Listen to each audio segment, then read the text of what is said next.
কেমন আছো সবাই? আশা করি সকলেই ভালো আছো। গুড মর্নিং, সুপ্রভাত, রাধে রাধে। তো চলে এলাম অপুদি ভাই রান্নাঘরে ব্রেকফাস্টের পর্ব নিয়ে। প্রথম পর্বটা তো মিটেই যায়, যেটা হচ্ছে ঘুম থেকে উঠে আগে চা চাই। আজকের ব্রেকফাস্টে আরবি মানে কচুর গাঠি যাকে বলে, তাই আজওয়াইন ফোড়ন দিয়েছি। এটা একদম বিনা মশলায় হবে। আজওয়াইন ফোড়ন দিয়েছি আর দেবো টমেটো, হলুদ আর লঙ্কার গুঁড়ো। আজওয়াইনকে বাংলায় কি বলে? জৈন, যাই হোক।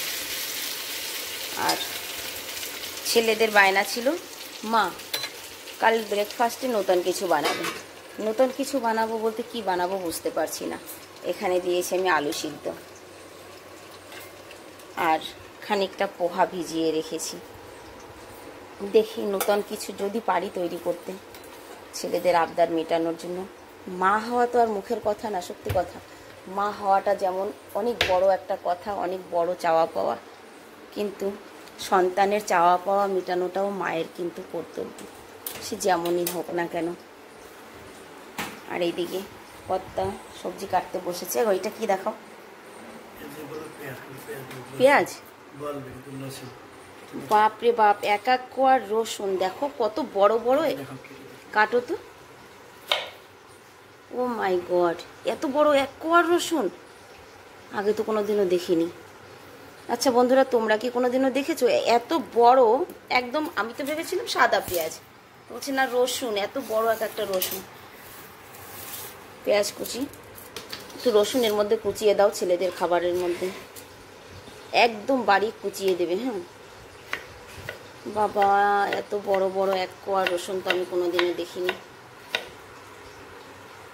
তোমরা যদি দেখে থাকো প্লিজ একটু কমেন্ট করে বলো। অতটা কিন্তু পুরো লাগবে না, বুঝেছো?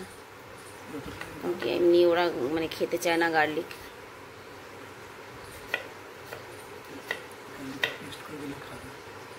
অন্যগুলো কুচিয়ে রাখো, লাগবে আমার। ওগুলো আমার অন্য কাজে লাগবে। হ্যাঁ, এর মধ্যে দাও, ছেলেদের খাবারের মধ্যে খাও, কুচিয়ে রাখো। এটা দেখো, সবজিটা হয়ে গেছে। রুটির জন্য তো ঝোল করার দরকার নেই। আর এইদিকে আলু সিদ্ধ হয়ে গেছে, গ্যাসটা বন্ধ করে দিই। আর এখানে আমি দেখো পোহাটা নিয়েছি, পেঁয়াজ কুচি, রসুন কুচি, লঙ্কা কুচি, টমেটো কুচি, আর একটুখানি মানে 1 কাপও না, আধা কাপের মতো দিয়েছি ময়দা, 1 চুটকি বেকিং সোডা, 1 চামচের মতো বেকিং পাউডার। আর এখন আলুগুলো এর মধ্যে মেল্ট করে দিতে হবে। এবার তোমরা যদি প্রশ্ন করো, দিদিভাই তুমি কি বানাচ্ছ, এটা কী যে বানাবো আমি তো নিজেও জানি না যেটা কি তৈরি হবে শেষমেশ, তবে চেষ্টা করছি কিছু একটা নতুন বানানোর।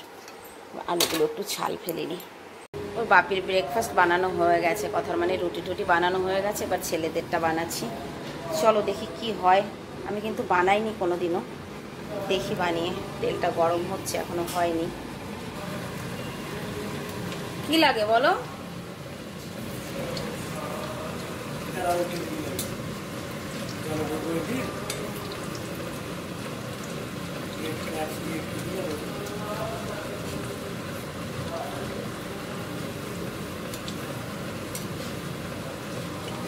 সকাল হলেই সামনের ভবানে এসে ভ্যাঁ ভ্যাঁ ভ্যাঁ ভ্যাঁ শুরু হয়ে যায় একদম। বন্ধুরা, আমার প্রথম এক্সপেরিমেন্টাল সাকসেস হয়নি।